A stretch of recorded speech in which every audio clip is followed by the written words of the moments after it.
Good morning students, তোমরা সবাই ভালো আছো তো? হ্যাঁ, আমিও ভালো আছি।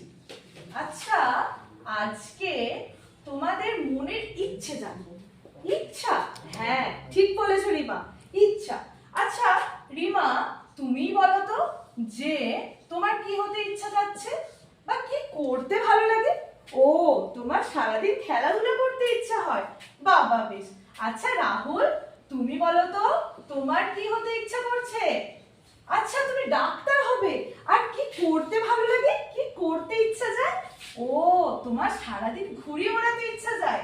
বাবা, খুব ভালো।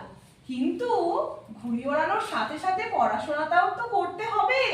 হ্যাঁ, ঠিক বলেছো প্রিয়া। আচ্ছা, আজকে আমরা একটা কবিতা জানবো। কি কবিতা? ঠিক আছে, তোমরা সবাই তোমাদের বইয়ে 50 নম্বর পাতাটা খোলো। হ্যাঁ, কি দেখছো? বিচিত্র স্বাদ। আজকে আমরা তাহলে কি শিখবো? বিচিত্র স্বাদ কবিতা। আচ্ছা, এই কবিতার কবিকে জানো? হ্যাঁ, ঠিক বলেছো রাহুল, কবিগুরু রবীন্দ্রনাথ ঠাকুর। তোমরা সবাই চেনো তো? সবাই তার কবিতা পড়েছো তো?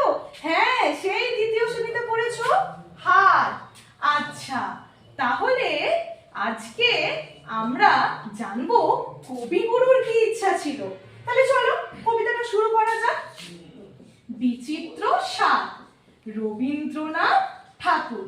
আচ্ছা, তোমরা সবাই আমার সাথে সাথে বলো তো, আমি যখন পাঠশালাতে যাই আমাদের এই বাড়ির গলি দিয়ে 10টা বেলায় রোজ দেখতে পাই ফেরিওয়ালা যাচ্ছে ফেরি নিয়ে।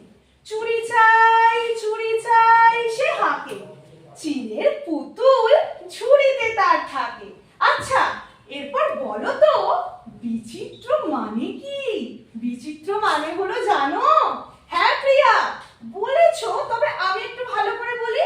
বিচিত্র মানে হলো বিভিন্ন, বা তুমি যেটা বললে নানা রকম। আর স্বাদ মানে ওই যে তোমাদেরকে জিজ্ঞাসা করেছিলাম তোমাদের মনের কি ইচ্ছা, সেই স্বাদ মানে হচ্ছে ইচ্ছা।